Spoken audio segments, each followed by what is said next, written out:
Hoy hemos venido a escuchar a Jorge Warner.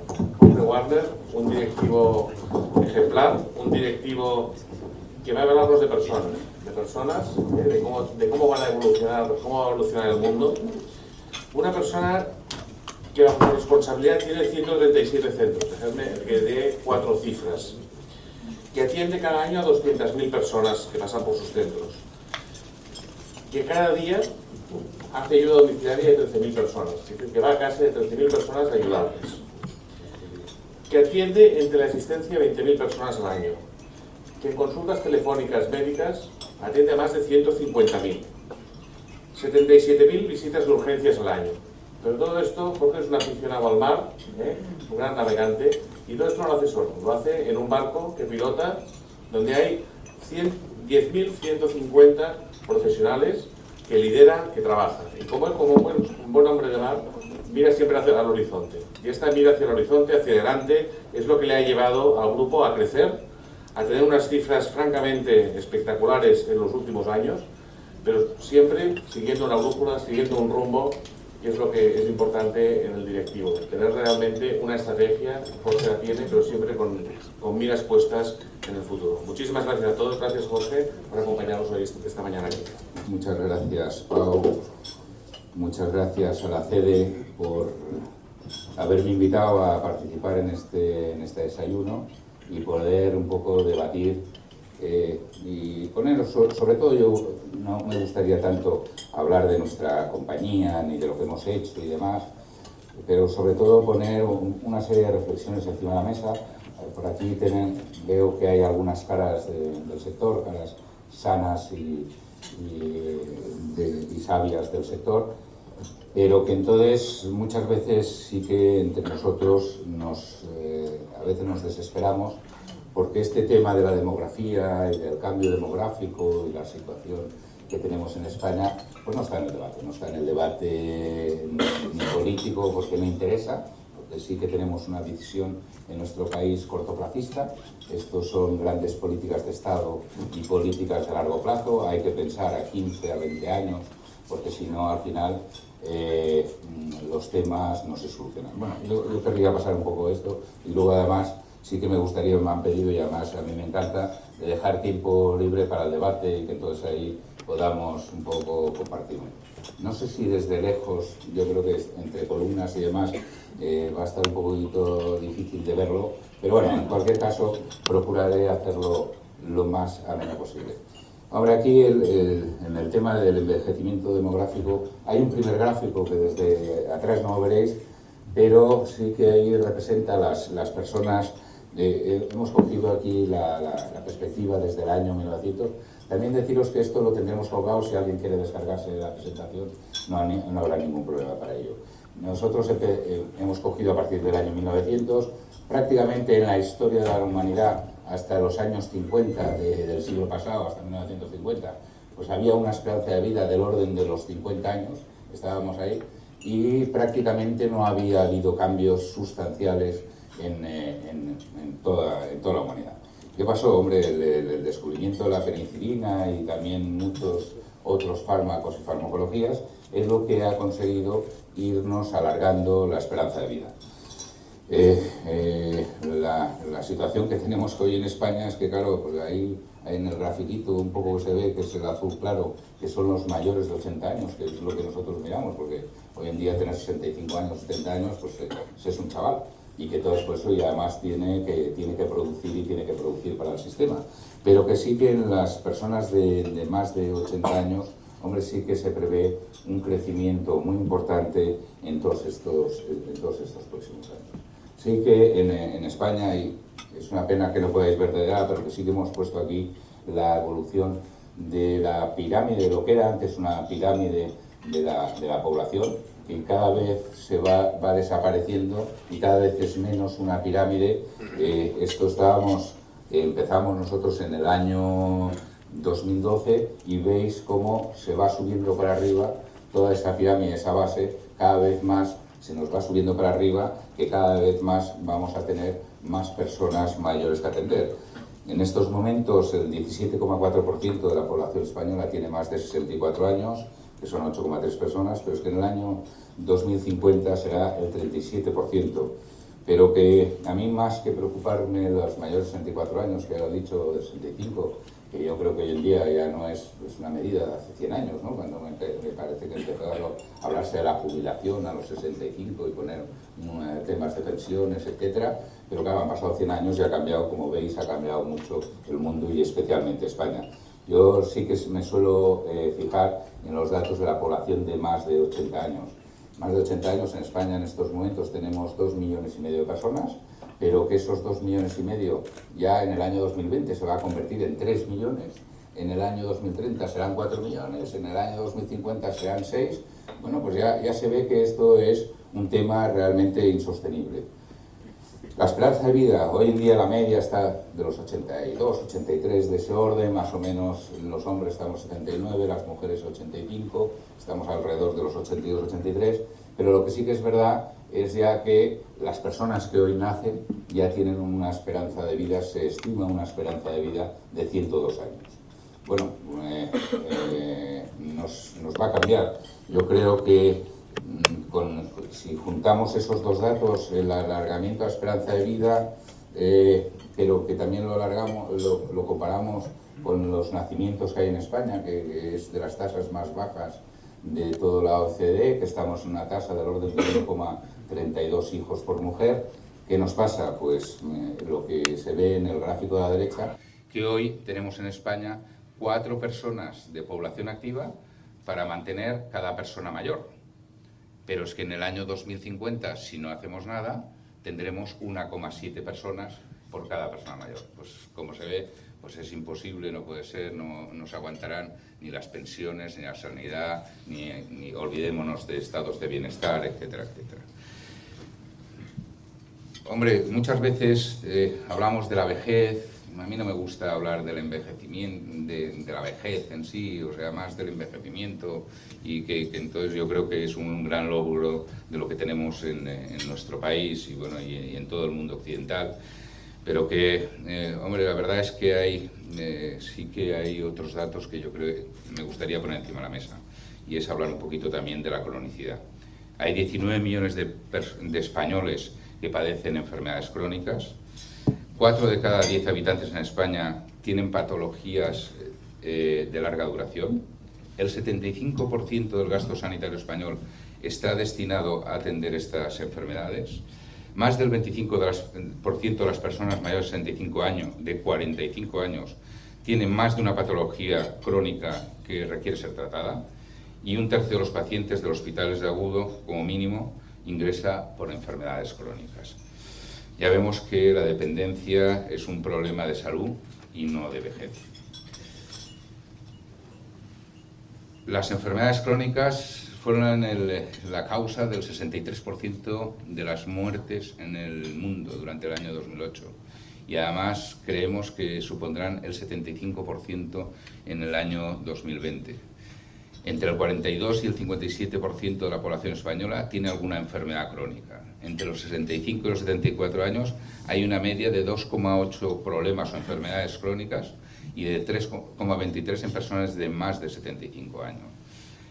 El gasto público en cuidados de larga duración en España como porcentaje del PIB se triplicará, incluso podría subir hasta 6 veces el gasto actual, entre otras cosas porque está insuficientemente dotado.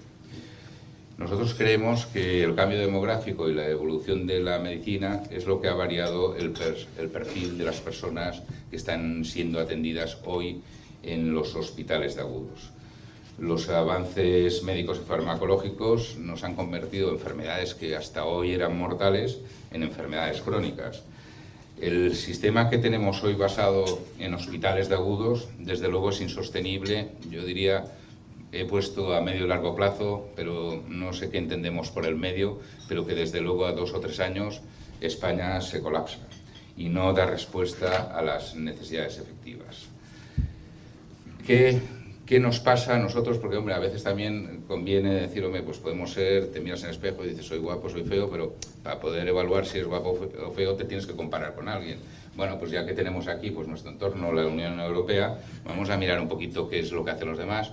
Yo creo que como país, España, yo creo que podemos estar muy orgullosos de la sanidad que tenemos, y cuando nos comparamos con otros países europeos, no así de los cuidados de media y larga duración. ¿Qué son los cuidados de media y larga duración? Pues esto que estaba yo explicando un poquito de los crónicos.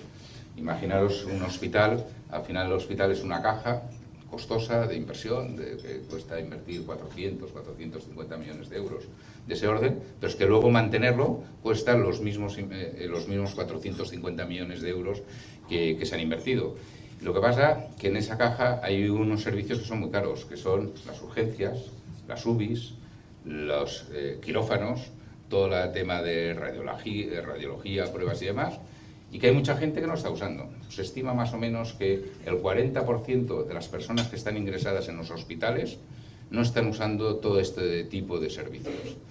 Entonces, ¿qué hacen allí? Pues lo único que nos hacen es que están atendidos no de la mejor forma, porque en un hospital ya sabemos que una vez que te han operado a cabo de 2 días, y luego el seguir allí, si se tiene que prolongar su estancia allí durante más días, pues la verdad no es lo ideal, no tienes los cuidados ideales. En otros países, ¿cómo lo han resuelto? Pues hay clínicas de rehabilitación, hay hospitales de media estancia, de temas de convalecencia, etcétera, etcétera, que es un poquito lo que nos falta aquí.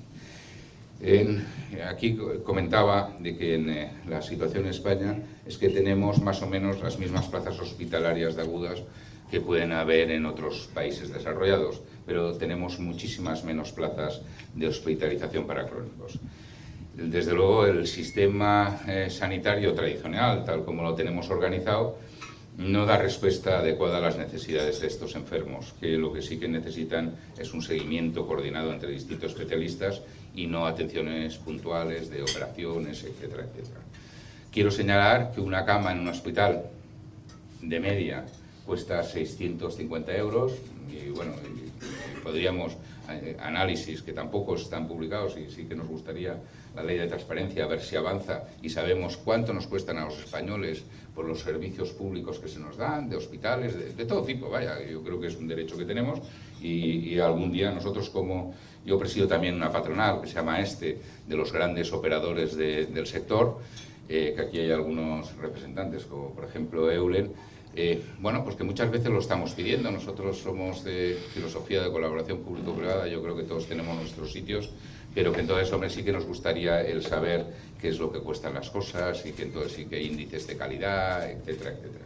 Pues bien, una plaza de un hospital cuesta 650 euros, una plaza organizada en un centro, llamémosle sociosanitario, de cuidados sanitarios, de rehabilitación, etcétera, cuesta del orden de las 150 euros. Y claro, al final, como nosotros tenemos basado todo nuestro sistema fundamentalmente en los hospitales de agudos, y últimamente también está surgiendo la primaria, pues ahí sí que nos quedamos, pues ¿qué nos pasa en el medio, ¿no? Y entonces, pues eso, porque al final la persona, pues muchas veces la mareamos, ¿no? Y entonces decir, no, oiga, mire, para esto usted se tiene que ir a primaria, para otro se va de urgencias al hospital, para otro no, del ayuntamiento ya le vendrán un servicio de atención domiciliaria. Y si tengo una urgencia, mire, llame por teléfono y el SAMUR y le vendrá otro. Pero alguien se habla entre ellos, ¿no? ¿Alguien tiene realmente la visión de la persona, de qué es lo que le pasa y qué es lo que se hace con ella? Bueno, pues eso es un poco lo que nosotros estamos reclamando, ¿no? Es una atención basada en la persona, porque entonces luego, a partir de aquí, podremos darle a esas personas los servicios que realmente necesite, y no tirar mucho dinero como el que estamos tirando por la ineficacia y la ineficiencia del sistema. Aquí ponía un grafiquito que, bueno, si tenéis interés, por eso podréis entrar en nuestra página web, o también la colgará, me parece, en AED o en CD, y que entonces, por eso que ahí, pues hay distintas formas de atender a las personas. O sea, la última ha de ser la de hospitalización de agudos, pues bueno, pero que además ha de ser puntual, es decir, que tú vayas allí porque tengas esto que te operan, pero y a los 2 días fuera. Y a los 2 días fuera, que no quiere decir que te dejen en la calle tirado, sino que hay otro tipo de servicios que se pueden dar, desde hospitalización en domicilio o ingresos en centros sociosanitarios de cuidados de medios y de larga duración, o también de pruebas y de seguimiento interactivo entre la primaria, el domicilio, etcétera, y que entonces, bueno, pues está aquí representado que otro enfoque es posible. Hombre, sí que cuando nos comparamos un poco con los países del mundo occidental, aquí hay un gráfico, es una pena que no lo veáis, pero que sí que es un gráfico que está, que estos dos ejes de aquí, tiene aquí abajo es qué porcentaje supone la financiación pública en la sanidad total, en los costes sanitarios totales del país, de España. Entonces sí que vemos que España está del orden del 75%, pero si vamos para arriba tenemos Alemania que está en el 80%, Holanda el 85%, Bélgica el 70% y algo, Australia también en el 70%, Irlanda, Canadá, incluso Holanda un poquitín menos, Nueva Zelanda un poquitín más, y desde luego bastante menos Suiza, que está del orden del 55%, o Estados Unidos, que está en el 45%. Pero este es el eje de ordenadas. Perdonad, pero soy ingeniero, y luego en el vertical, lo que sí que tenemos es qué porcentaje se dedica en los cuidados de larga duración, que son aquellos cuidados de, pues, por ejemplo, señora que se ha roto el fémur o la cadera y que entonces después de la operación al día siguiente, bueno, pues tiene que hacer una rehabilitación activa durante 3 semanas. En muchos sitios lo que se hace es que se le deja en el hospital, porque hay veces que es una señora que vive sola en su casa y encima no tiene ascensor. Pues se le deja en el hospital para hacer la rehabilitación y hasta al cabo de 3 semanas. Que no es el sitio, insisto, hay otros centros por aquí. Pero ¿cuánto financia los presupuestos públicos? Pues en este caso, en España, estamos aquí abajo de todo, no sé si se ve de ahí, pero aquí abajo de todo, con un 25%. Incluso Suiza nos pasa en este caso, que está con el 45%, incluso Estados Unidos, que está casi en el 60%. Pero los países europeos, pues están aquí en la bisectriz, que entonces ahí, pues, tanto Alemania, Canadá, Japón, Reino Unido, Australia, Nueva Zelanda, está equilibrado, que está en ese 70, 75, 80%. Entonces, por eso que en España tenemos esa área muy buena, basada en hospitales de agudos, pero nos falta esta parte que tenemos que desarrollar ya, porque si no, lo que provocamos es presión en los hospitales públicos. ¿Qué pasa? Pues que en Europa lo que sí que tienen es una adecuada planificación, sí que piensan en el largo plazo. En algún momento alguien de estos países ha pensado en largo plazo. Aquí hace ya muchos años que en España no se piensa en el largo plazo ni en el medio plazo. En todos estos países europeos, Francia, Alemania, Inglaterra, Italia, Escandinavia, existe un copago sanitario para las plazas privadas. Hay fomento de plazas residenciales, de convalecencia, de rehabilitación, de crónicos para evitar las congestiones en los sistemas hospitalarios, hay adecuada financiación del sector y entonces además sea complementaria la parte sanitaria, ya venga de los presupuestos sanitarios o de la Seguridad Social, y hay una tendencia importante en la concentración del sector. En España lo que sí que tenemos es... hay un mercado muy atomizado y heterogéneo, hay sector público, mercantil y social, la tendencia es a la concentración. En España la relevancia está en el sector privado, el 79%, lo que pasa que no con unas reglas claras. Aquí todo el mundo en principio puede dar servicios, necesitamos una acreditación, alguien que evalúe quién está preparado y quién no está preparado para dar los determinados servicios. Yo siempre pongo el ejemplo, para construir la T4 de aquí del aeropuerto de Madrid, no cualquier constructor se podía presentar, tendrías que tener, aparte de una solvencia financiera, una solvencia técnica. Pues nosotros, para atender pues, casos de Alzheimer, rehabilitaciones de cadera, de fémur, etcétera, temas de salud mental, es que no se requiere aquí para... En general, todas las administraciones en España están contratando con gente que no está preparada y no está cualificada técnicamente, y algunas tampoco financieramente, pero que no tienen solvencia técnica. Es la mayoría de ellos. Creemos que es la necesidad de que se reconvierta el sector ya de una vez. Veo a una persona que habíamos coincidido cuando yo estuve en el sector del acero, y entonces se produjo en los años 80 la reconversión del mundo del acero en España. Se han producido muchas reconversiones de muchos sectores en España, incluido pues el hospitalario. Entonces hoy no encontramos las clínicas aquellas pequeñitas que se encontraban que no cumplían absolutamente nada, o también incluso el hotelero, ¿no? Que hoy en día pues tienes hotelitos rurales de una estrella, dos estrellas, son magníficos y fantásticos, pero que están sometidos a una regulación.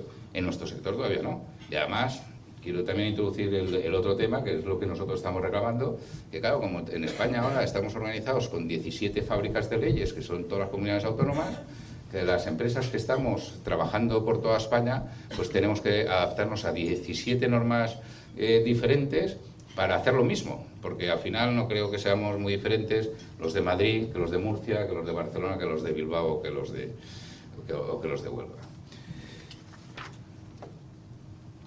Hombre, decía, yo por aquí comentaba el futuro y hasta aquí debemos pasar a la acción. Y lo que sí que decía, aquí la principal amenaza que tenemos es en no hacer nada, que es un poquito lo que nos está pasando, ya llevamos bastantes años, me refiero en este sector de los cuidados de media y larga duración. A mí no me gusta hablar, desde luego, no de geriátricos, pero tampoco de residencias de tercera edad, porque yo creo que nosotros estamos dando muchísimo más valor y, como hemos visto, no solo es un problema de personas mayores, sino que hay personas con patologías y con pluripatologías que nosotros podemos y estamos atendiendo perfectamente bien, ¿no?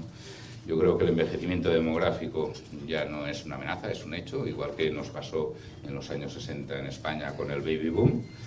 Y entonces creemos que tenemos que pasar a la acción, tenemos que rediseñar la estructura de los servicios para adecuarlos a las nuevas necesidades, tenemos que ir a una atención integrada entre atención sanitaria y social, aquello que comentaba antes, de decir, la persona es una, pongamos como eje la persona y a partir de aquí pensemos cuáles son los servicios que se le tiene que dar, tenemos que ir, como no faltaba más, tenemos que hablar de calidad, cuáles son los mínimos y los estándares de calidad y la acreditación, quién está preparada y quién no. Y oye, muchos de los centros que se dedican a la atención de personas mayores, pues se podrán reconvertir, yo que sé, en pensiones de mayores, pero no incluyamos todo en el mismo paquete. Hay que buscar la financiación de la atención, que son servicios caros, pues el atender con una carga sanitaria importante. Y luego, hombre, yo creo que también el tema que también quiero introducir, que yo creo que también es muy importante, es el de la colaboración público-privada, que parece mentira que a principios del siglo XXI, ¿no? Bueno, ya han pasado 14 años del siglo, que todavía tengamos que descubrir lo que es la colaboración público-privada. Yo, por eso, me parece que esto ya era una prueba más que superada, pero parece que otra vez lo tenemos que describir. Yo aquí he copiado una frase de una presentación que hicieron en ESADE, ahora el 30 de septiembre, aquí en Madrid, que la hizo esta Mónica Reig, que es catedrática en ESADE y que entonces... Y entonces ella decía, hombre, la colaboración pública-privada definida por un modelo de provisión pública con producción privada. Y hay que tener en cuenta al ciudadano en toda su dimensión, como elector, que al final es el que da los votos, como contribuyente, que paga, pero que entonces debería poder exigir unos servicios, como administrado y como cliente. Es que muchas veces es que al final nos olvidamos, ¿no? Entonces, oye, los taxis también ponen SP, que es un servicio público. Dios nos libre que fuesen llevados por funcionarios. Y no tengo nada contra los funcionarios, pero lo que sí que digo es que el sistema es el que les impone unas rigideces que hace al final malo el resultado. Creemos, como comentaba antes, que la atención debería estar centrada en la persona, tiene que haber una planificación en base a cartera de servicios integrada, implicación de los profesionales, enfoques de intervención en riesgo sanitario y social, sistemas de información integrados sanitario y social. Claro, es que todos los que tenemos una tarjeta de la Seguridad Social y que eres de Madrid, te vas con tu tarjeta a Galicia, pues si no pasa, ¿no? Y entonces y te vas a Barcelona y pues tampoco pasa. Hombre, yo creo que hoy en día, vuelvo a decir, estamos en el siglo XXI, tener una tarjeta que sea común para toda España y que además que luego ya se pasen los cargos y abonos correspondientes informáticamente, pero es que además ahí pues esté toda la historia de la persona, no solo la sanitaria, sino también especialmente la social, que yo creo que no la podemos dejar pues ni para diagnosticar los médicos, ni para los tratamientos, ni para el seguimiento, etcétera. Yo creo que es una obligación que deberíamos tener. Y luego, hombre, yo creo que sí que también tenemos que ir a unos sistemas de evaluación y análisis del impacto compartido, porque entonces por eso yo creo que tenemos la obligación como ciudadanos de exigir a las administraciones públicas una revisión de cómo están haciendo las cosas, porque muchas veces, hombre, a mí me encanta lo del americano del civil servant, ¿no? Al servicio de la sociedad civil. En cambio, aquí me parece que tenemos un poquito el eje cambiado, ¿no? y el foco inverso. Yo creo que tiene que haber un compromiso político y social. Hay que reorganizar la media y larga estancia hospitalaria, la racionalización normativa. Tenemos que la toma de decisiones basada en la sostenibilidad y luego también la dotación presupuestaria adecuado al nuevo modelo.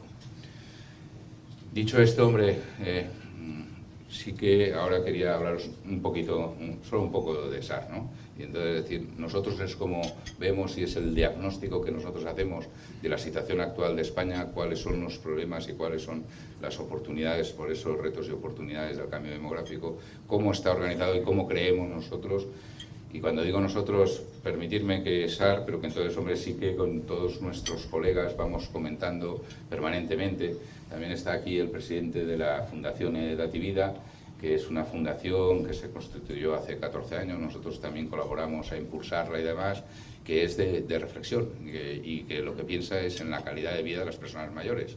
Y entonces ahí no solo es de nuestro sector multidisciplinar, porque hay de multisectorial, porque entonces están empresas del sector asegurador que están todas, de Nestlé, de Vodafone, no sé, de distintos. Luego, aparte, tiene una segunda pata, que son las universidades, que ahí son las que hacen la reflexión de aquellos temas que nosotros le pedimos, y luego las dos grandes organizaciones de mayor en España, que representan a 2,5 millones de personas, que son los que también se produce el debate para que todas las reflexiones se pongan encima de la mesa. Entonces, hombre, ahí, por ejemplo, se han hecho grandes estudios y muchos estudios sobre qué es lo que debería ser este tema de futuro y también mirando qué cosas hay en el resto del mundo. Y entonces ahí se han hecho, y os recomiendo también que entréis en su web, porque hay mucha información, grandes estudios y demás. Lo que pasa es que a veces decimos, querido Eduardo, que no nos hacen caso, ¿no? Y que entonces por eso, pero que escrito y además por gente muy cualificada está ahí. Bueno, a partir de aquí, hombre, nuestra compañía, bueno, yo ahora me metieron de vicepresidente del área de dependencia y demás, pero bueno, nuestro presidente, Higino Raventós, ha sido el presidente durante 13 años hasta que el año pasado le cogió el relevo Eduardo Rodríguez, que está aquí con nosotros. Entonces nosotros como SAR nos definimos como plataforma integral de servicios sanitarios y sociales a las personas. Sí que vamos un poquitín más allá de la meramente. Estamos en todas las comunidades autónomas, nosotros pretendemos ser referentes en innovación ética. Sí que deciros aquí que nosotros ya desde hace 9 años, en el año 2005, cogí a un catedrático de ética para proponerle hacer un comité de ética asistencial en nuestro grupo. Y entonces dice, hombre, pero esto no es un tema de hospitales. Bueno, es que nosotros es que atendemos a gente al final de su vida, que atendemos gente con convalecencias y con Alzheimer, etcétera, etcétera, y a veces se producen dilemas éticos. ¿Estarías dispuesto? Sí, sí. Bueno, pues desde entonces viene un día al mes a nuestras oficinas y entonces ahí se analizan todos. Tuvimos 2 años para crear cuál sería la mecánica y de formación, por quién estaría constituido, los criterios, etcétera, etcétera. Y luego cuando fuimos a registrarlo, estuvimos en Barcelona, estuvimos aquí en Madrid, en Sevilla, diciendo, oiga, nos gustaría inscribirlo esto como comité de ética. No, pues mire, en servicios sociales, bienestar sociales, que no está previsto, esto es una cosa que no tiene nada que ver. Bueno, nos fuimos a Sanidad y entonces encontramos un hueco allí en Barcelona que como socio sanitario dice, hombre, nunca se ha inscrito ninguno, pues seríais el primero, bueno, también nos gusta, pero que entonces, y quedaríais inscrito. Y decía, oye, pero ¿tú por qué lo quieres escribir? Digo, pues mira, porque hoy estamos al frente, los que estamos al frente en la compañía, pero esto es una SA y dentro de 10 años yo que sé quién estará. Y entonces lo que sí que queremos es autoimponernos un corsé, porque sí que nosotros tenemos una forma de hacer las cosas. O sea, en este sector no todo vale y algún día, insisto, espero que haya una acreditación, que haya una normativa que impida hacer determinadas cosas que hoy todavía se están haciendo en el sector y que parece vergüenza, y me da vergüenza que las distintas administraciones lo permitan. Yo siempre digo que la culpa nunca es del subordinado, sino del jefe que se lo permite. Bueno, y entonces por eso nosotros ahí sí que hemos estado pues avanzando con resoluciones, sí que hemos hecho también muchas publicaciones que ponemos al servicio de todo el sector, organizamos muchas jornadas, etcétera, etcétera. Nosotros sí que siempre, y como he comentado antes, ponemos como eje a la persona y decimos vamos a dar a la persona el servicio que necesite y allá donde lo necesite. Nosotros creemos que donde mejor está la persona es en su casa y que hay que intentar mantenerla ahí el máximo tiempo posible. Para eso tenemos pues, servicios domiciliarios, tenemos servicios de teleasistencia, no telealarma como suele haber del botoncito y demás. Hombre, nosotros todos los teleoperadores son titulados superiores, sean trabajadores sociales, sean psicólogos, etcétera, y luego además tenemos ahora una sociedad conjunta con Telefónica donde estamos haciendo pues todos los temas de e-health y también de teleasistencias móviles avanzadas, etcétera, etcétera, que espero que antes de final de año está prevista una presentación aquí en Madrid para hacer la puesta a largo y el lanzamiento del mismo. Lo que sí que también tenemos es una atención sanitaria y personal a domicilio, tenemos médicos consultorios 24 horas de call center, hacemos hospitalización domiciliaria, la gestión de pacientes crónicos, etcétera, y luego sí que en nuestros centros residenciales y sociosanitarios lo que sí que los dividimos. A mí me horrorizan lo que yo les suelo llamar los aparcaviejos, ¿no? Que hay 80, 90 y están ahí todos juntos en una sala y además para comer, etcétera, etcétera. Y entonces, hombre, sí que nosotros los sectorizamos y lo hacemos por módulos de 25 o 30 plazas cada uno, con su sala de estar, su comedor, y los agrupamos por patologías. Siempre hay una planta dedicada a Alzheimer, otra planta dedicada a salud mental, otra planta a rehabilitaciones funcionales de caderas, fémurs, etcétera, otra planta. Y entonces por eso, pues ahí, hombre, si tú has venido a hacer una rehabilitación para el fémur, que no te pongan a comer al lado con uno que se le caiga la baba o que grite por las noches, ¿no? Entonces, por eso, pues ahí sí que buscamos la especialidad, podemos especializar al personal y poner el personal a aquel que se necesite. Y entonces sí que nuestros centros suelen ser de 120, 150 no más, porque sí que es muy importante que el director que está al frente del centro, tenemos todo muy protocolizado, etcétera, pero el alma del director que esté ahí y que conozca perfectamente bien pues a todos los pacientes que tiene ingresado, a sus familias, al personal, etcétera, porque nosotros al final somos personas que damos servicios a personas y eso no podemos olvidarlo nunca, que hay la profesionalidad, pero que sí que hay ese trato humano personal que nosotros consideramos fundamental. El año pasado, pues como algo ya anticipaba Pau, ¿no? Estuvimos en 100.000 domicilios, tenemos 137 centros repartidos por toda la geografía española, atendemos a más de 200.000 personas, tenemos 10.150 profesionales, 11.200 plazas, 20.000 usuarios de teleasistencia, 12.000 de ayuda a domicilio. Son algunas de las cifras. Un poquito las cifras de mercado, quién es quién. Bueno, estos son datos que hemos cogido de las webs de las distintas empresas del año 2013, de cómo está configurado el mercado. Sí que somos líderes en este sentido, pero también decir que aquí las 5 principales empresas del sector solo tenemos el 15% del mercado, que parece muy poco, bueno, no digamos el mercado financiero tal como ha quedado hoy, pero que sí que para otros sectores de actividad. Pero si miramos qué cifra era esta hace 5 años, era el 10%, y hace 10 años era el 5%. Hay ese proceso de concentración que, bueno, pues que se ha iniciado y que se seguirá. Aquí he puesto un gráfico también de decir, hemos agrupado aquí por número de camas los distintos operadores que hay en Europa. Nosotros ahora ya estamos en la 9ª posición, ya jugamos en la Champions. Sí que los principales grupos en Francia, Reino Unido, cotizan en bolsa, porque este es un sector muy intensivo en mano de obra, pero también muy intensivo en capital, que tienes que hacer grandes inversiones, pues en países ya organizados y que tienen unas leyes de dependencia que funcionen y demás, pues se han ido creando y están cotizando con normalidad en la bolsa de París o en la bolsa de Londres, y que entonces ahí pues siguen desarrollándose. Hombre, un hecho importante es que una de las principales de estas que están puestas aquí, empresas, hace ahora 6 meses, le entró en su capital, cogió el 30% de su capital, el primer fondo de pensiones canadiense. Yo creo que ya sí que se ve nuestro sector como un sector de actividad de largo plazo, con seguridad y un sector donde invertir. Este no es un sector ni muchísimo menos ni de pelotazos ni de grandes rentabilidades, pero sí que es un diésel y que en momentos pueden ser sustitutorios de inversiones en deuda pública. Hombre, aparte de esto, simplemente decir que tenemos algunos de los pilares que tenemos en SAR, que es pues, la innovación y desarrollo. Nosotros tenemos un departamento de I+D+I, tenemos reuniones periódicas, comités, etcétera, que yo también participo muy activamente. Claro que se puede inventar, no está todo inventado, ni muchísimo menos, y se puede desarrollar muchas cosas. Además, hombre, yo creo que en algunas somos pioneros, yo me atrevería a decir incluso hasta a nivel europeo.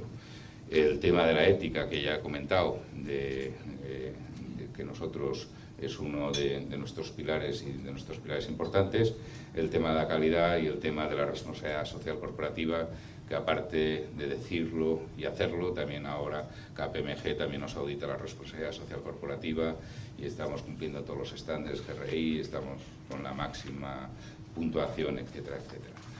Sí que muy importante para llevar todo a cabo este proyecto, que son pues, las personas, indudablemente, esas 10.150 personas. Hombre, yo creo que sí que una de las cosas a mí que más me satisface es cuando me voy por los distintos centros o servicios y hablando con la gente, que veo caras sonrientes. Yo siempre digo, hombre, el que quiera venir a trabajar solo por un sueldo, SAR no es el sitio, y que con lo cual, pues hombre, yo creo que sí que es muy importante que haya esa parte de sensibilidad con los temas que lo tenemos todo absolutamente protocolizado y instrumentalizado y muy modelizado, pero que sí que las personas, hombre, la motivación, el mantener la motivación y la ilusión de los equipos es lo que al final te hace avanzar.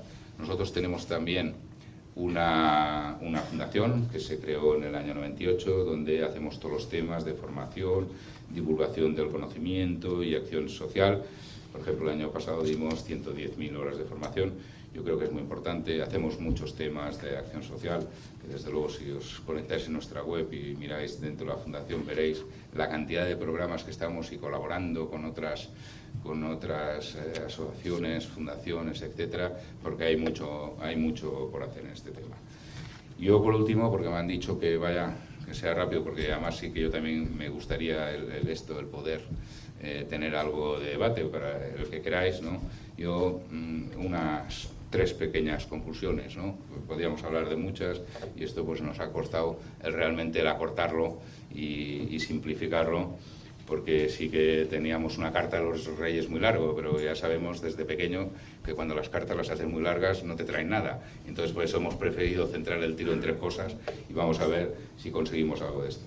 Hombre, nosotros sí que decimos, número 1, el cambio demográfico. El cambio demográfico lo tenemos ahí, no hay quien lo pare, no es un tema que nosotros elijamos, sino que bueno, se eligió como sociedad desde hace muchos años avanzar en el progreso y como consecuencia es lo que estamos teniendo, pero esto lo que sí que hoy tenemos la foto es que hoy tenemos un sistema sanitario colapsado. Solo hay que ver cuando hay una pasa de gripe cómo todos los hospitales, las urgencias están absolutamente colapsadas.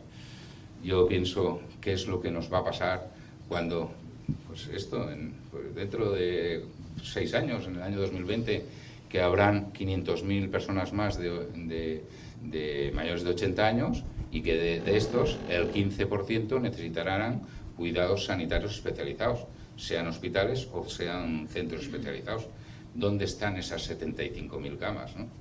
Bueno, yo creo que ahí hay posibilidades de tenerlas y desde luego no tienen que ser en los hospitales, porque los presupuestos de sanidad ya absorben el 50% de los presupuestos de las comunidades autónomas.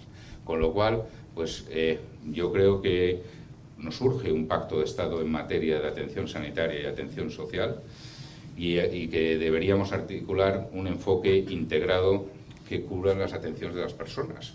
Y si ponemos como eje las personas y que veamos dónde está la problemática, que es en la cronicidad y en la dependencia, tenemos que hacer un modelo que sea sostenible en el tiempo, en el largo plazo, y mirando a toda España y a sus distintas comunidades autónomas en particular. Y es fácil de hacer, es cuestión de ponerse y es fácil de hacer. Hay que contar con los profesionales, hay que contar con las personas, hay que contar con todo el mundo. Yo creo, y sí que dejarme decir que hay que poner en el debate social y político las repercusiones del cambio demográfico en el que estamos inmersos. Porque si no, no podremos pagar pensiones, ya lo hemos visto, hace 2 años se ha puesto ahora un parche, pero es un parche que ya sabemos que en 2 o 3 años ya nos va a reventar y nos saldrá el agua por otra vía. Tenemos que pensar con esta evolución qué es lo que nos pasará con las pensiones, qué es lo que nos va a pasar con la sanidad, qué es lo que nos va a pasar con la dependencia.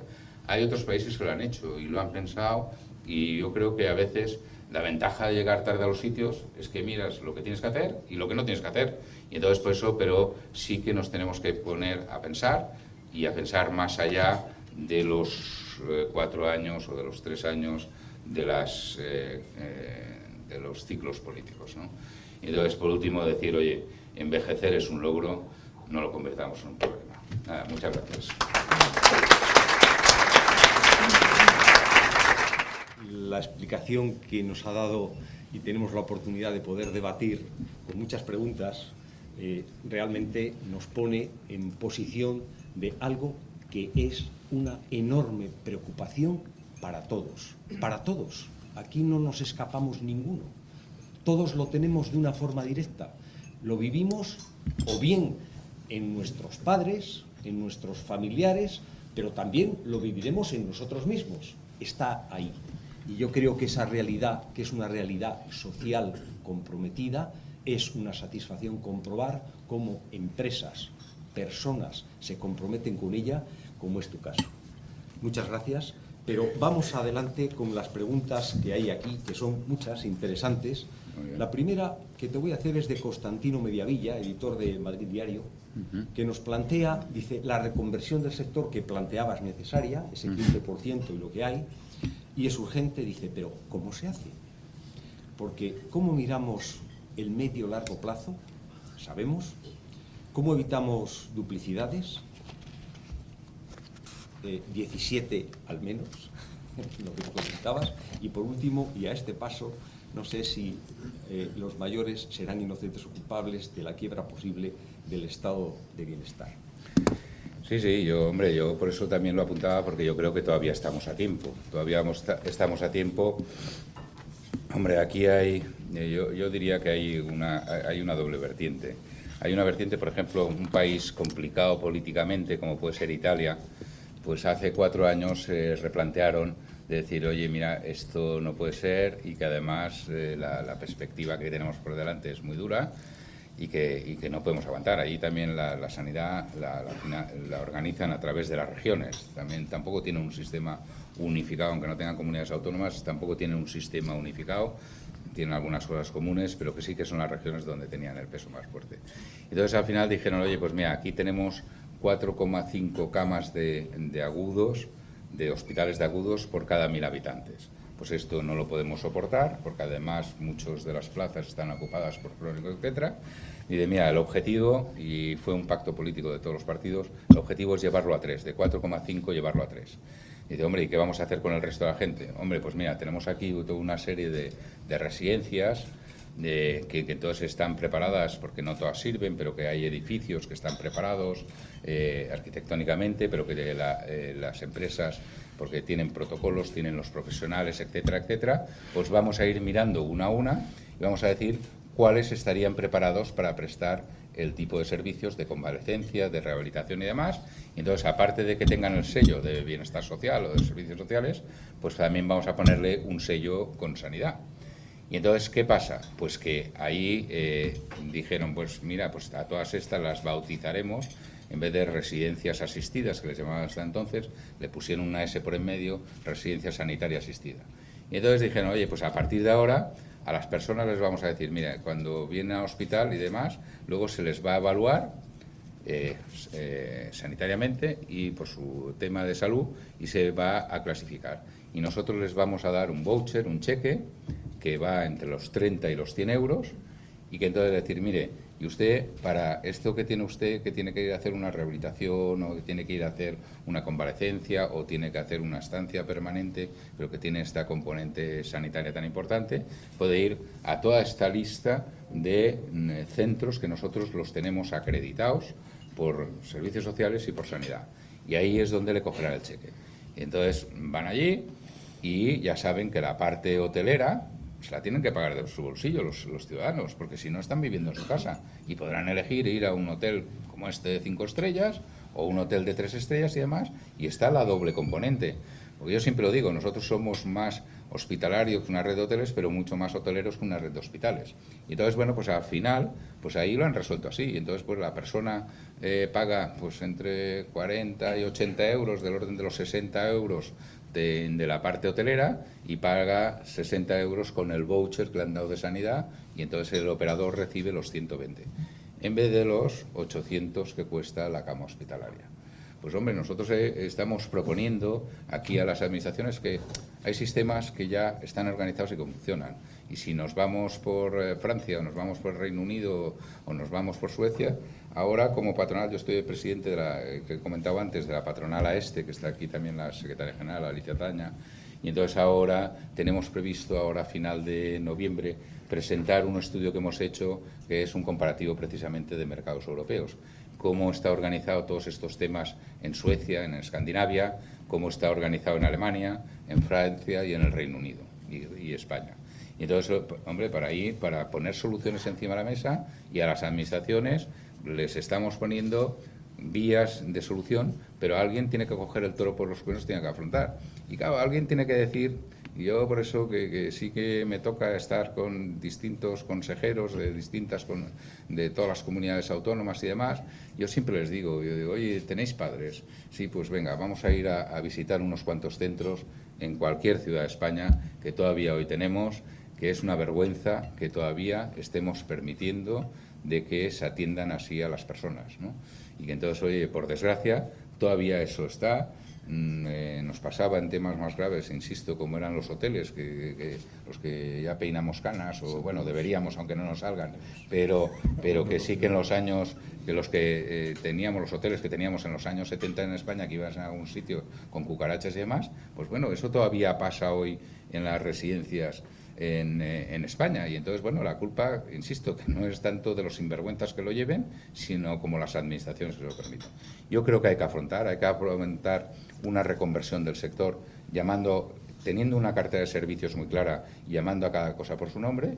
Y entonces, hombre, lo que sí que hay que dar plazos de adaptación. Esto no podemos hacer de la noche a la mañana, poner unas normas claras de adaptación, y que además que sea pues con 3-4 años, incluso en algunos casos pueden ser con ayudas, y que al final de todo este proceso, oye, la ley marcaba 3 grados de dependencia, pues bueno, pues algunos el grado 1, que es el más básico, pues se podrán dedicar a eso, a ser pensiones de mayores, pero no podemos poner exactamente en el mismo cesto absolutamente todo. Vinculado con lo que estás comentando, me hace una pregunta José María Pinedo, de Auren, que es continuación de lo que has planteado, ¿no? Él dice, se puede convenir que hay número de camas de agudo del Sistema Nacional Español razonable para un país de nuestras características, sin embargo el de larga duración es insuficiente. Dice, hemos de entender que es preciso invertir y no transformar. No, hombre, yo creo que lo que sí que habría que hacer, yo creo, una normativa para toda España, ¿no? Y que entonces, hombre, que esa normativa, pues, hombre, que fuese aplicable. Luego, yo creo que esto requiere un pacto de Estado. O sea, esto se eleva, no es una cuestión de un gobierno, ni de una ministra, ni de una comunidad autónoma. Esto requiere un pacto de Estado porque son los temas de calado, como pueden ser las pensiones, como es este tema de la dependencia y de la atención a la cronicidad, que dejarme que lo ponga también todo en el mismo cesto, que requiere aquí, pues hombre, los 2 grandes partidos políticos que tenemos o teníamos en España, más los partidos nacionalistas, que hay que contar evidentemente con ellos y hay que poner encima de la mesa. Y yo sí que he hecho en falta en España estas visiones de largo plazo y estas grandezas que yo creo que en el momento de la transición y posteriores sí que se tenían, porque se quería construir un Estado y tuvimos grandes actuaciones que con el tiempo nos hemos dado cuenta. Ahora estamos tan cortoplacistas que es imposible hacer nada, y es un tema de tanto calado que lo que sí que tenemos que ir es con esa visión de largo plazo. Pau quiere hacerte una pregunta y yo luego te pasaré más. Muy bien. Sí, Jorge, has hablado del acuerdo que teníais con Telefónica. Explícanos cómo las tecnologías pueden ayudar en todo este proceso. Vamos un poquito más del tema este. Gracias. Hombre, yo ahí sí que cuando nos juntamos un día con Telefónica para explorar temas, ellos sí que querían, bueno, ya sabéis que claro, la telefonía tradicional, pues esto pues ha perdido ya el sentido y entonces las compañías telefónicas de todo el mundo, hombre, sí que se están intentando reinventar y buscando ahí nuevos servicios, etcétera, etcétera. Entonces uno de los temas que estaban era pues las tecnologías aplicadas para la salud y la atención a las personas, ¿no? Lo que sí que veían es que cuando, hombre, iban avanzando y demás, lo que sí que les faltaba esa componente, por un lado, humana de la persona, del conocimiento de la persona, del conocimiento de las necesidades y hábitos de la persona y luego también de la prestación de servicios. Porque la tecnología sin las personas pues es muy difícil. Los médicos siempre dicen una cosa que es tocar paciente, tocar paciente. Y entonces, bueno, pues yo creo que ahí esa alianza que hemos hecho, pues la empresa líder como somos nosotros en la atención a las personas con ellos, que son líderes en tecnología y telecomunicaciones, llevamos 2 años y pico trabajando en todo el proyecto y por eso ha costado avanzarlo, pero que estamos haciendo cosas que sean prácticas para las personas mayores y que los que les permitan es vivir el máximo tiempo posible en su entorno, en su domicilio, pero con seguridad para ellos y para las familias. Te voy a hacer una pregunta vinculada con que la realidad de la persona es que cuando más lo necesitas, más vulnerable. O diríamos totalmente vulnerable, cuando más lo necesitas. Hasta ahora la sociedad estaba organizada en la familia y el soporte de la familia resolvía estos problemas. Pero hoy cada vez más la sociedad es más individual. Esto no se produce. Y ocurren hechos reales que los conocemos, los vivimos y vemos que la proyección va en ese sentido. Claro, cuando nos hablabas de costes que son tan impresionantes, de lo que puede representar lo crónico, tan impresionantes, eso no lo resiste una pensión, eso no lo resiste. Y, sin embargo, son servicios que necesitaremos. De la misma forma que el mundo del seguro cubre muchas cosas, ¿no tendremos que empezar a pensar a nivel personal, anticiparnos y pagar por adelantado servicios que podemos recibir en el futuro? O sea, ya sabes por dónde voy. Pues adelante. Indudablemente yo creo que es un tema de decir, oye, pues el coste que tenemos por delante es alto. Aquí yo creo que todo el mundo está confiado de decir, oye, pues yo si un día pues llego a mayor, si tal, bueno, ya me cuidarán, ¿no? Y ya el papá Estado me cuidará y entonces esto está incluido en la Seguridad Social. No me hables a mí de comunidades autónomas ni me hables de nada, pero que esto estará incluido en la Seguridad Social. Pues no, señores, o sea, aquí está cubierto hasta donde está cubierto, pero a partir de aquí no. Y entonces, hombre, sí que yo creo que hace falta una concienciación de la sociedad. Yo creo que hace falta una concienciación de la sociedad. Ahí, en algún momento lo he dicho en mi presentación, yo creo que la sociedad está muy concienciada a nivel mundial con el cambio climático, ¿no? Y que entonces todo el mundo ahí sí que pues hay grandes movimientos, incluso partidos políticos, etcétera, etcétera. Pero del cambio demográfico, porque no he puesto aquí de otros gráficos que tenemos del mundo, pero que si esto lo miramos a escala mundial, no solo es España una isla ni Europa, sino a escala mundial, pues es brutal la que nos viene encima, que no sé si vamos a poder ni alimentar, ni cuidar, etcétera, etcétera. Entonces, claro, aquí sí que hay un tema muy importante que es este riesgo, pero que para cubrir este riesgo, pues entonces las compañías de seguro tienen que, número uno, hombre, si le dices a la compañía de seguros que saque un seguro para Murcia, otro para La Rioja, otro para Madrid, con condiciones diferentes, porque en cada comunidad autónoma hay una normativa diferente, pues es que es imposible y porque además sería carísimo. Si lo sacamos para los 45 millones de españoles será una cosa, si vamos segmentando y para cada comunidad autónoma es un seguro imposible. Pero luego, por otro lado, lo que sí que tienen que saber las compañías de seguros, qué riesgo tienen que cubrir. Y eso es lo que estamos nosotros insistiendo cuando hablamos de que necesitamos un marco claro, que es hasta dónde llega, qué es la parte de sanidad, qué es la parte de dependencia, hasta dónde llega una cosa y dónde empieza la otra, ¿no? Y eso es lo que nosotros le estamos pidiendo a las administraciones y a los distintos partidos políticos, pues, decir, defínanse ya y que pongamos un modelo encima de la mesa para que a partir de aquí lo podamos empezar a construir. Porque dinero hay mucho, ¿eh? Dinero para invertir hay mucho. Y que entonces por eso, y empresas serias y profesionales también podemos venir y podemos hacer y podemos desarrollarnos, etcétera, etcétera. Lo que pasa es que sí que nos falta ese marco claro, porque si no al final, bueno, también lo hemos visto estos últimos años, que han habido momentos que nos daba la sensación de estar en el norte de África en vez del sur de Europa, ¿no? Este debate es importantísimo y desde luego para eso FEDE siempre está abierto.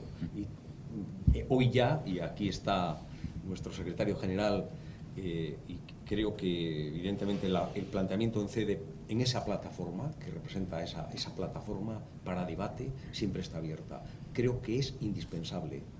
Te animo a que lo inicies y lo pongas en marcha y cuenta con nosotros. Pues muchísimas gracias y además así lo haré. Os cojo la palabra. Hay temas muy serios en esto y uno que me preocupa porque lo has apuntado de forma indirecta, ¿no? Y es el tema ético.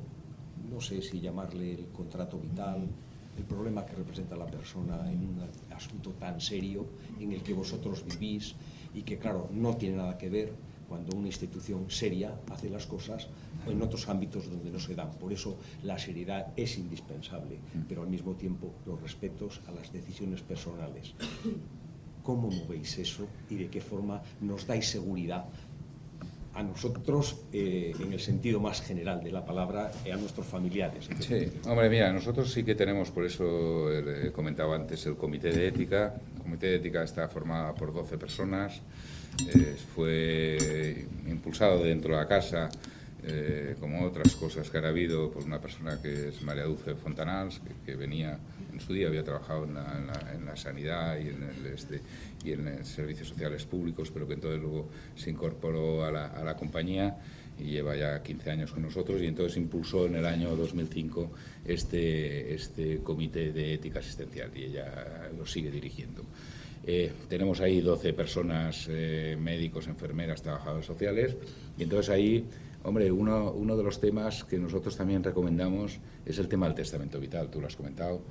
Siempre le recomendamos a las personas y a los familiares que se animen a hacer el testamento vital en tu perfecto momento de cordura y demás, que tú decidas lo que tú quieras para hacer con tu vida, cuando ya pierdas un poco la conciencia y pierdas el Porque si no, claro, nosotros nos encontramos en casos de que hay veces, y por eso es el Comité de Ética, que nos viene un señor, nos dice, oiga, yo, mire, es que tengo a mi madre aquí ingresada, y mire, tengo la tutela judicial, pero la tutela judicial, con lo cual yo puedo decidir por ella.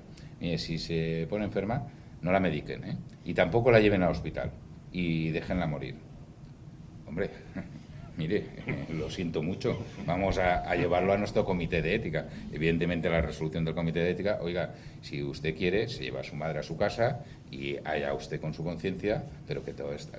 Pero, bueno, pues casos como este nos pasan cada día, y entonces por eso yo creo que sí que es muy importante, porque hay veces que también personas que se quedan solas, y que tenemos muchas de ellas, y que acaban muriendo solas en nuestras residencias, que menos mal que tenemos el cariño que se les da y la atención, e incluso también fomentamos también nosotros algo también de voluntariado muy seleccionado y muy controlado, porque si no al final también cuidado, pero que sí, incluso con nuestro propio personal, y que luego aparecer sobrinos siempre y demás pidiéndote el certificado de función, ¿no? Porque habernos ocupado nosotros está.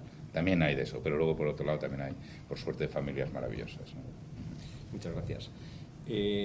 Nos hacen una pregunta concreta, dice, ¿cómo será el modelo de residencia de centro de mayores de futuro? En fin, ese flash que nos puedes hacer, que quizás sea esa referencia de benchmarking de Bueno, lo que hacen otros. Bueno, sí, yo por eso, al final nosotros la vía que impulsamos es lo que he dicho antes, al final, hombre, es sentido común y un poquito de humanidad y de ética y todo mezclado, decir, oye, pues la persona donde está mejor es en su casa. Entonces, hombre, vamos a facilitar a las personas para que puedan vivir en su casa el máximo tiempo posible. Pero cuidado, que esas personas no se abandonen y al final se acaben encerrando y al final se queden encerradas y sin hacer nada. Pero, hombre, nosotros también hemos lanzado un producto dentro de este I+D y demás, que son las viviendas con servicios para gente mayor. Algunas veces les llaman apartamentos tutelados. No me gusta porque nosotros no tutelamos a la persona. En Estados Unidos, Reino Unido, Escandinavia, le llaman Independent Senior Living. Bueno, pues al final es que la gente tenga su vivienda de 50, 60, 70 metros cuadrados, no más, y que tenga grandes salones, grandes comedores, el que quiera comer en su casa, porque al final es su casa, su apartamento, su casa, tendrá su cocinita y todo lo demás, pero si quiere que le suban la comida, le subirán, camareros uniformados, si quiere bajar, comer con manteles de hilo y comer con otras personas a 7, 8 euros lo puede hacer, si la lavandería pues con máquinas en lavadoras de estas con moneditas en el sótano, pero si quiere llama y que a mí me lo hagan todo y demás, a precios razonables, pensando en la gran clase media. Nosotros hemos lanzado, tenemos un edificio en Gerona, otro edificio lo tenemos en el centro de Sevilla y otro lo tenemos en Benalmádena, más pensado en zona costa y demás, y estamos experimentando distintos tamaños de apartamentos y distintos servicios. Y, hombre, la verdad que es un tema que ahí, además, aparte de que las personas no se sienten solas, tienen su intimidad, respeta su intimidad, pero luego también fomentas también la convivencia, porque, hombre, lo que sí que se está demostrando, ¿no?, de que hay que tener una vida activa cuando eres mayor, tienes que tener un tema de salud y de actividad física fundamental, al menos andar 1 hora al día. Nosotros en estos centros, por ejemplo, le ponemos gimnasios y tal, y con sus televisiones, y ves a gente de 85, 90 años, pues pedaleando y viendo sus tal, pues fantásticamente bien. Pero también la sociabilidad, yo creo que también es muy importante y se demuestra en las personas mayores, que aquellas personas que se quedan solas, que se aíslan y demás, envejecen muchísimo peor y tienen una peor calidad de vida. Y sin embargo la sociabilidad, el encuentro con otros iguales, con amigos, etcétera, etcétera, familia, por supuesto, pues eso es lo que también al final le da vida a las personas. Y luego la actividad mental de cualquier tipo. Yo creo que en estos edificios que, hombre, que respetas la intimidad, la independencia, pero les das la seguridad que apretando un botón tiene cualquier tipo de servicio.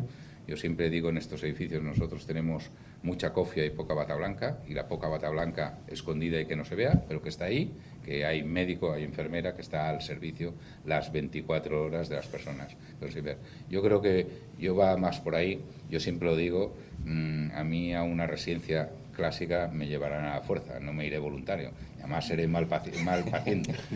En cambio, en uno de estos de Adorea, nosotros le llamamos Adorea, iremos muy a gustos y a disfrutar de la vida. Muchas gracias. Hay una referencia, y la digo como anécdota, pero me ha sorprendido mucho esto, ¿no? En Estados Unidos, en la organización de grandes eventos, y concretamente en Las Vegas, las grandes ferias de Las Vegas, como puede ser Conexpo, a la que he acudido con regularidad, y otras muchas, el personal que atiende a la hora de las inscripciones y el personal que atiende a movimientos son personas de tercera edad que, por lo que yo sé, les han reclutado de distintas residencias y les deben de dar una remuneración que será reducida pero suficiente, permite un ingreso y se lo pasan bomba en ese sentido que dices de actividad. Lo digo porque es curioso, se te presenta una persona de tercera edad y te dice qué es lo que necesitas, cómo te puedo ayudar, te lleva por la feria, cosas curiosísimas, pero es una forma también de colaborar en complemento de ingresos en una sociedad donde eso se necesita, y suelen ser de esa naturaleza. Podemos pensar, claro, aquí tenemos las dificultades que tenemos, pero ¿podemos pensar en algo de eso? Seguro, hombre, yo creo que no sé, yo creo que el futuro todavía lo tenemos que construir, ¿no? Y depende sobre todo de nosotros, ¿no? Y entonces por eso que yo esto de que nos traerá el futuro, pues lo que nosotros queramos, ¿no? Entonces por eso pues ahí estamos y es lo que nos tenemos que poner manos a la obra. En ese debate, que es un debate evidentemente que hay que incluirlo en el debate social, que va a afectar al presupuesto. Y en ese presupuesto va a ser el presupuesto de las comunidades autónomas, como estamos configurados en nuestro Estado, y del presupuesto general del Estado. Hay que darle una importancia a este hecho de forma significativa.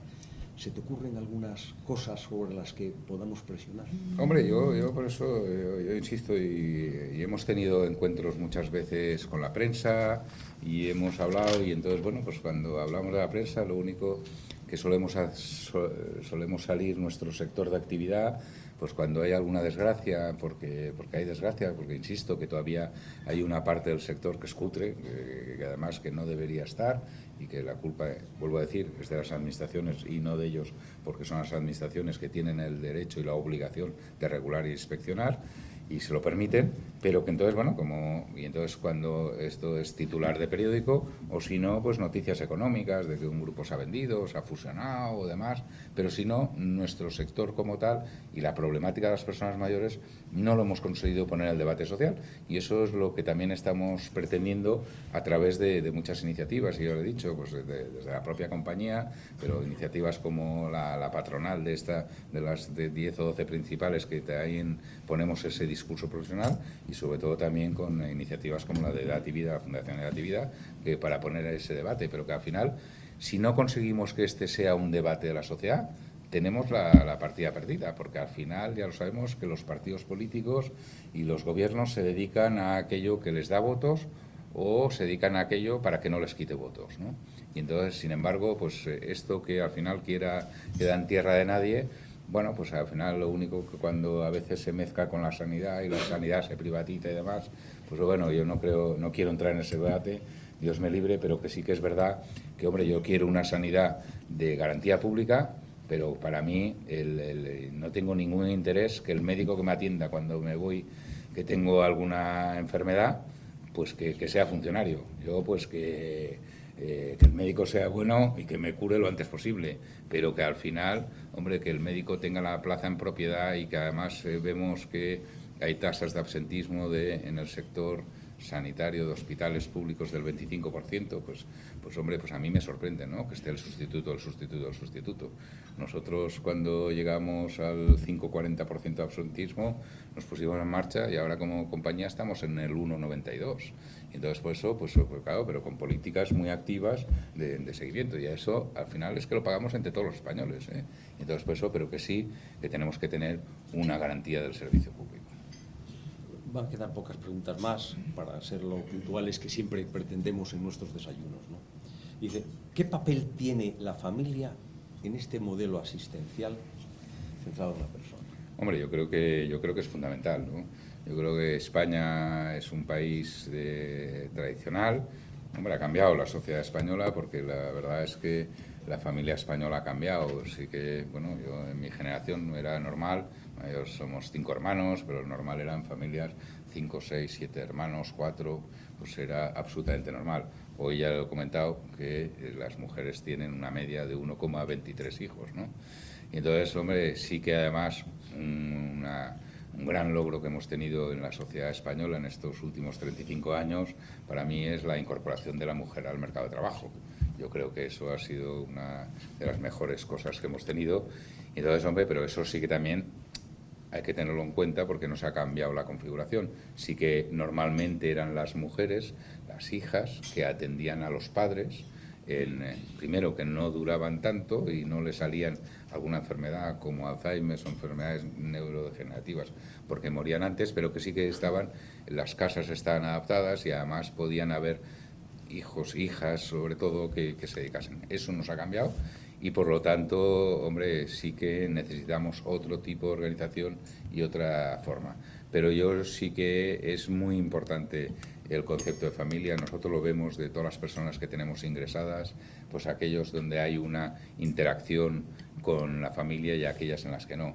Nosotros, por ejemplo, en nuestras residencias no ponemos horario de visitas. Hay muchas que sí que la tienen, oye, que pueden ir de 5 a 7 o lo que sea. Nosotros decimos, oiga, mire, como esto es la casa de su madre, y lo que haría usted, ¿verdad que no iría a casa de su madre a las 11 de la noche para tal? Pues aquí tampoco, pero y con toda normalidad. Y tampoco vas a ir a hacer una fiesta. Yo hace poco nos inauguraron una de las residencias que abrimos, no diré la ciudad, pero el alcalde nos dijo que quería que fuese un lunes y a las 9:30 de la mañana. Digo, pues mira, pues a las 9:30 de la mañana no verás a personas mayores porque están en su casa, se están levantando, están desayunando y están teniendo su vida. No, pero es que entonces por eso, es que tal. Bueno, pues estupendo, pues, está bien que vengas a inaugurar, pero que a mí me gusta inaugurar más que edificios, sino sitios donde se vive y por eso con gente viviendo. Y entonces, hombre, hay que respetarles como respetas, insisto, a tus padres cuando están viviendo en su casa, ¿no?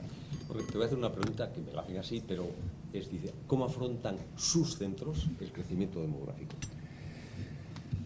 Bueno, hombre, sí que nosotros es muy importante, para nosotros les damos una autonomía muy importante a todos los directores de nuestros centros. Yo creo que también es muy importante.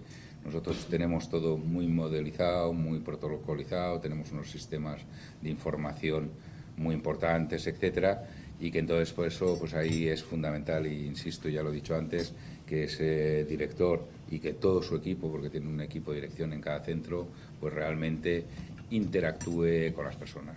Sí que nosotros al tenerlo, por eso hemos cogido este modelo de nosotros de sectorizar por módulos de 25, de 30 personas y no más, para poder poner entre iguales, ¿no? Y que entonces al final, pues hombre, que puedas, aparte de que el personal lo puedas profesionalizar y que entonces además tengas el personal adecuado allí donde se necesite, etcétera, pero que luego aparte es que sí que es muy importante es que en cada uno de los sectores donde la gente vive, que al final son mini residencias dentro de las residencias, tú te puedas sentir confortable, ¿no? Y que entonces por eso, aparte de que tengas unos problemas de salud, que muchos de los que nosotros atendemos, una gran parte son temporales, y que entonces por eso que vienen allí, pues tenemos casos también de trastornos conductuales, de temas de salud mental. Pues también tenemos ingresos que vienen, los tenemos durante 2 o 3 meses, los estabilizamos y luego vuelven a su hábitat natural, ya sea a otra residencia normal o a su propia vivienda con tema. Y entonces, hombre, sí que por eso nosotros, nuestro objetivo fundamental es centrarnos en la persona.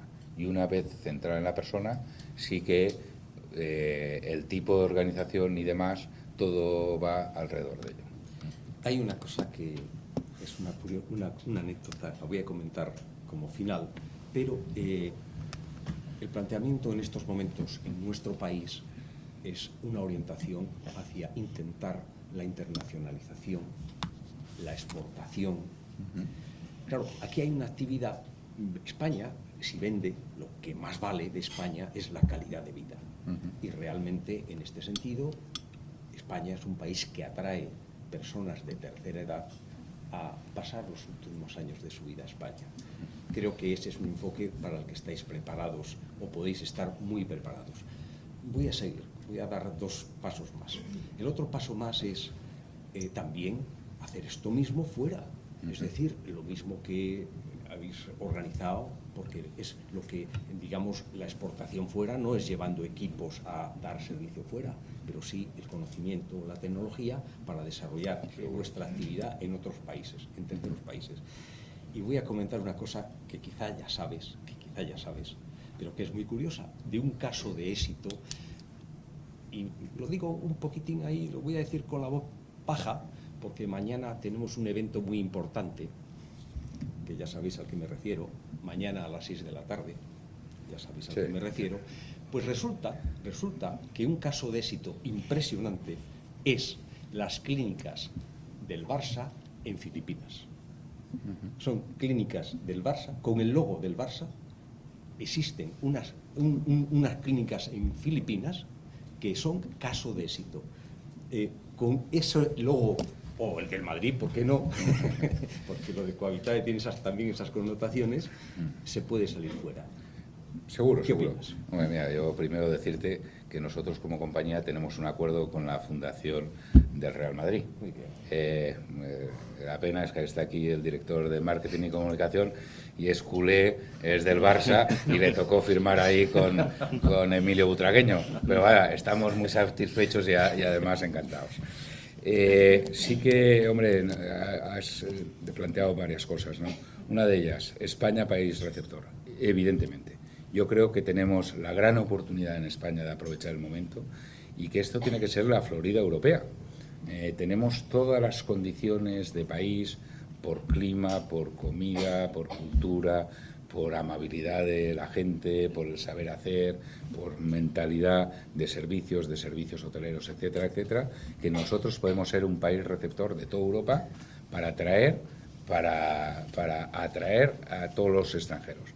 Y este producto que decía yo de los apartamentos tutelados, viviendas con servicios, que por cierto en SAR le llamamos Adorea, porque Adorea es la palabra que significa recompensa en latín, y es una recompensa venirse a vivir a un sitio de estos, porque al final te lo facilita todo. Y entonces, hombre, eso sí que es un poco, y yo creo que es la oportunidad que nosotros tenemos para la gente que está bien. Sí que tenemos experiencias de que la gente cuando ya empieza a estar muy mal, prefiere irse a su lugar de origen. Es como el toro que va a morir al lado de la barrera. Y entonces, pues eso que ahí sí que hemos tenido experiencia, y además grupos internacionales que están aquí, y hemos intentado hacer experiencias piloto de países desde el Reino Unido, desde Francia, de traer gente que tiene sus residencias, traerlos para aquí y demás, a la que están mal se vuelven para allá. Pero que yo sí que digo que ahí sí que hay una gran oportunidad que tenemos como país. Creador de empleo, empleo estable y no deslocalizable, de inversión y de servicios.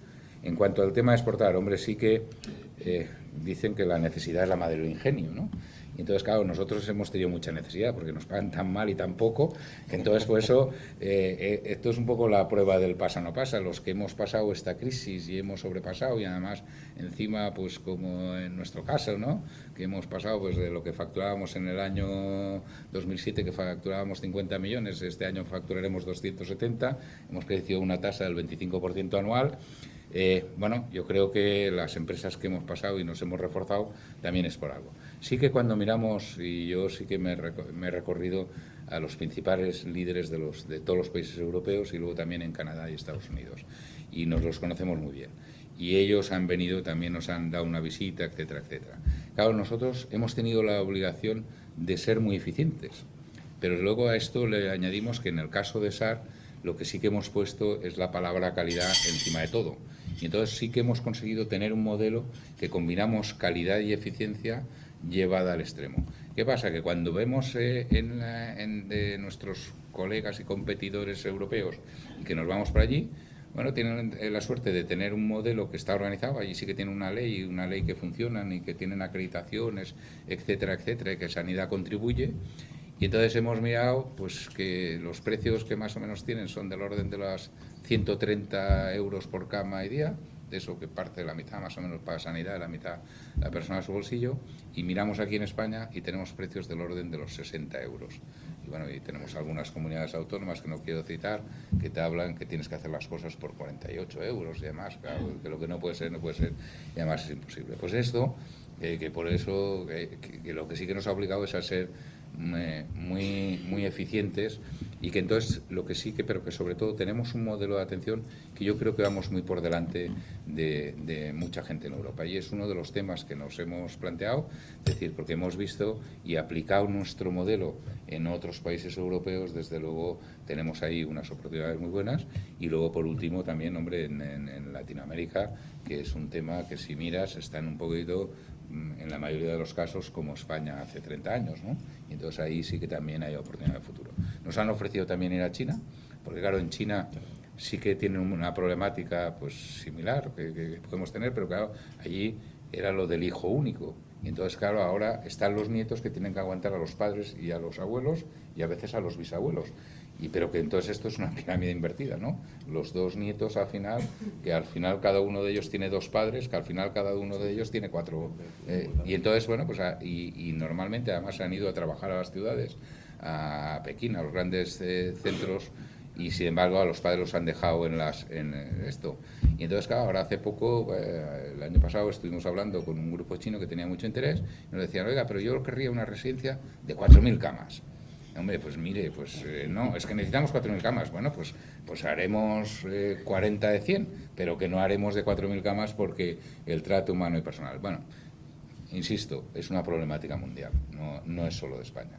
Nos tenemos que preocupar de España, pero que entonces por eso es lo que está, es la que tenemos, por eso digo, es un reto, pero que también es una oportunidad, y nosotros lo vemos así, haciendo las cosas muy bien. Solo nos queda agradecértelo, pero me gustaría que ese agradecimiento te lo formulara nuestro secretario general y presidente de Power. Gracias, Manuel, gracias, Jorge, por la visión que nos has dado, por ayudarnos a abrir la mente y por compartir con nosotros estos momentos. Y gracias a todos por también estar hoy aquí con nosotros. Y nada más, agradecerte el que hayas estado con nosotros y te convocaremos próximamente para ver cómo va evolucionando un sector que para nosotros también es importante. Gracias. Fantástico, muchas gracias.